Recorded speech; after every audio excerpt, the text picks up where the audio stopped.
یہ بھی دیکھا گیا اکثر نمازوں میں بعض جگہ جب نماز پڑھ رہے ہوں تو لوگ اپنے کپڑوں کے ساتھ مطلب کھیلنے میں مشغول رہتے ہیں، اور بعض لوگ کپڑوں کو جس طرح آستین کو لپیٹ لیتے ہیں، فولڈ کر لیتے ہیں، شلوار کا جو نیچے پانچا ہوتا ہے اسے فولڈ کر لیتے ہیں، یا جہاں جو تہبند ہوتا ہے اسے فولڈ کر لیتے ہیں، تو اس حوالے سے کیا حکم ہے؟ جی بالکل، اس حوالے سے حدیث مبارکہ میں آیا ہے، بہت ساری احادیث ہیں، بالخصوص بخاری شریف میں بھی حدیث مبارکہ متعدد بار آئی ہے، اس کے علاوہ بھی کتب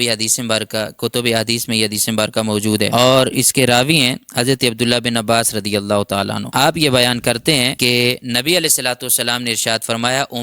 مجھے حکم دیا گیا کہ ان اسجد علی سبعۃ اعظم، کہ میں 7 ہڈیوں پر سجدہ کروں۔ حضور فرماتے ہیں کہ مجھے حکم دیا گیا کہ میں 7 اعضاء پر سجدہ کروں، اور وہ 7 اعضاء کون سے ہیں؟ فرمایا جبہتی، اپنی پیشانی پر، و اشارہ بیدہ علی انفی، اور حضور نے اپنی ناک کی طرف بھی اشارہ کیا ہے، یعنی یہ ناک کی ہڈی اور اپنی پیشانی کا پر سجدہ کروں، اور 7 فرمایا کہ والیدین، دونوں ہاتھوں پر، رکبتین، دونوں گھٹنوں پر، اور اپنے دونوں پاؤں کے اطراف پر، یعنی اپنے پاؤں کے اگلے حصے پر بھی، یہ 7 اعضاء ہیں، تو ان پر سجدہ کرنے کا حضور فرماتے ہیں مجھے حکم دیا گیا، اور ساتھ ہی آپ یہ فرما رہے ہیں کہ مجھے، یعنی ولا، وہی عطف ہے اس پر بھی کہ ولا نکفت الثیاب ولا الشعر، اور ساتھ مجھے اس چیز کا بھی حکم دیا گیا کہ میں نماز میں اپنے کپڑے اور بالوں کو نہ سمیٹوں، ان کو فولڈ نہ کروں، اس کا بھی مجھے حکم دیا گیا۔ اس حدیث مبارکہ اور اس کے علاوہ جو اس زمن میں اور حدیث مبارکہ ہیں، ان کو اعلیٰ حضرت امام اہل سنت رحمۃ اللہ علیہ نے فتح رضیہ شریف کی 7ویں جلد میں یہ نقل کرنے کے بعد امام صاحب نے فرمایا، اعلیٰ حضرت رحمۃ اللہ علیہ نے، کہ نماز میں کپڑوں کو فولڈ کرنا یہ مکروہ تحریمی ہے، لہٰذا کپڑوں کو فولڈ نہ کیا جائے، اور اس میں برابر ہے کہ انسان نیچے سے پینٹ کو فولڈ کرے پانچوں سے، یا یہاں سے فولڈ کرے، یا اپنے آستین کو فولڈ کرے، یہ سارا اس چیز میں